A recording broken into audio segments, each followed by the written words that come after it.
Unicellular जीव जो आज से करीब 3 बिलियन साल पहले पृथ्वी पर पहली बार दिखा। बट देन इसके बाद जो नेक्स्ट सबसे पुराना जीव हमें मिला है, जिसके होने का एक पुख्ता एविडेंस हमें मिला है, वो मल्टी सेलुलर सी स्पॉन्ज है जो आज से करीब 600 मिलियन साल पुराना है। अब ऑब्वियसली कॉमन सेंस वाली बात है, इन दोनों जीवों के बीच में कई सारे ऐसे जीव होने चाहिए थे जो उस यूनिसेलुलर से मल्टी सेलुलर के बीच के परिवर्तन को दिखा सके। लेकिन कैन यू बिलीव इट, आज मॉडर्न टेक्नोलॉजी होने के बाद भी हम एक ऐसा सिंगल जीव भी नहीं ढूंढ पाए हैं जो इस गैप में परफेक्टली फिट बैठता, यानी कि we have a big problem.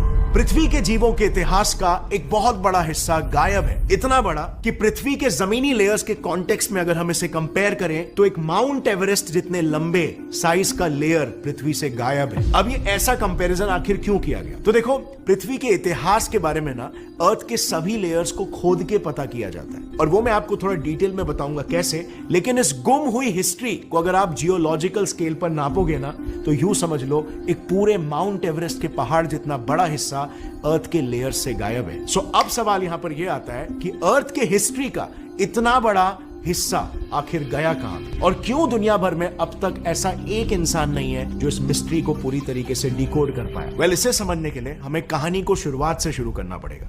17वीं century में जब इस सवाल का जवाब ढूंढने की कोशिश लोग कर रहे थे कि पृथ्वी की एग्जैक्ट एज आखिर क्या है, उस समय 17वीं सदी में आयरलैंड के एक चर्च के head arc bishop James Osher ने बाइबल में लिखे इवेंट्स को ध्यान में रखते हुए पृथ्वी की एज को 6000 साल बताया था। अब क्योंकि आर्क बिशप ने इस एज को रिलीजियस इवेंट्स के बेसिस पर कैलकुलेट किया था, इसीलिए उस वक्त के सभी लोगों ने इस पर आंख बंद करके भरोसा कर दिया। बाइबल पर लिखी बात कैसे गलत हो सकती है?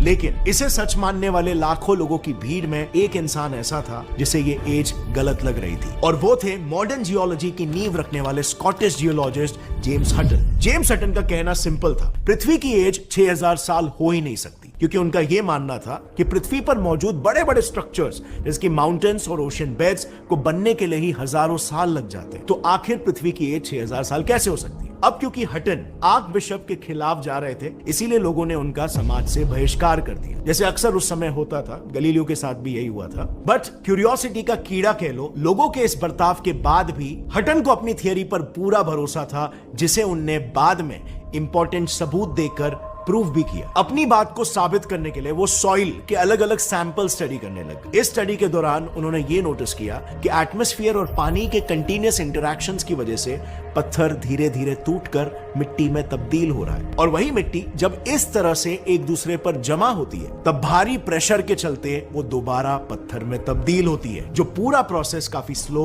और टाइम कंज्यूमिंग होता है। अब इस